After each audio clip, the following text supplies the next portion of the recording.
ஒரு காட்டுல ஒரு நரி இருந்தது. ஒரு நாள் காலை நேரம் அது தன்னுடைய இருப்பிடத்திலிருந்து வெளியில வந்தது. கொஞ்ச தூரம் நடந்து வந்தது. அப்பதான் அது தன்னோட நிழலை கவனிச்சு பார்த்தது. பார்த்தா அது ரொம்ப நீளமா பெருசா இருக்குது. காலை நேரத்துல நிழல் அப்படித்தானே இருக்கும். ஆனா அந்த நரிக்கு அந்த விஷயம் தெரியல.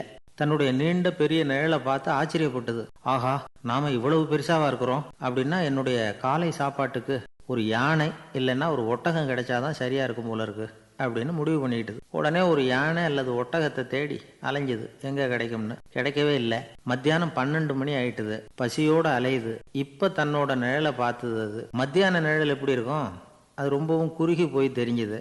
உடனே அந்த நரி என்ன நினைச்சுக்கிட்டு தான் தெரியுமா, காலை ஆகாரம் சாப்பிடாததுனால நம்ம உடம்பு இப்படி அழைச்சு போட்டுதே அப்படின்னு நினைச்சுக்கிட்டு தான். கொஞ்ச நேரம் கழிச்சு மறுபடியும் தன்னுடைய நிழலை பார்க்குது. அது இன்னமும் குறுகி போய் காலடியிலேயே வந்துட்டுது. அதுக்கு பயமா போயிடுது. ஐயோ, இன்னும் கொஞ்ச நேரத்துல நாம இறந்துருவோம் போல இருக்க.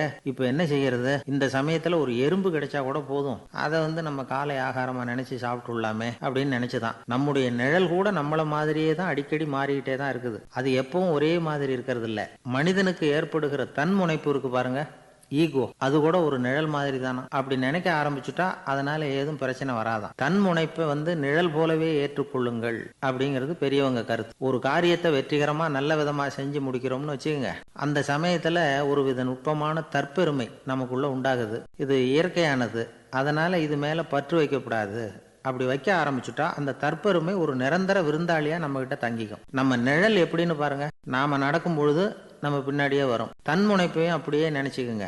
நிழல் யாருக்கும் எந்த பிரச்சனையையும் உண்டாக்குறது இல்லை. ஆனா அந்த நிழலை கண்டே நாம பயப்பட ஆரம்பிச்சுட்டா நாம எதுலையும் வெற்றி காண முடியாது. நிழலோட சண்டை போடக்கூடாது. அது மாதிரி தன்முனைப்போடவும் நாம சண்டை போட வேண்டியதில்லை. இல்லாத ஒன்றோடு சண்டை போடுறது எப்படின்னா, அது இருட்டோட சண்டை போடுறது மாதிரி. நாம நிழல் கிடையாது. நம்ம கிட்ட இருக்கிற தன்முனைப்பு ஒரு நிழல். நம்ம நிழலையும் நமக்கு சமமா பாக்குறோம் பாருங்க, அங்கதான் சிக்கலே ஆரம்பம்.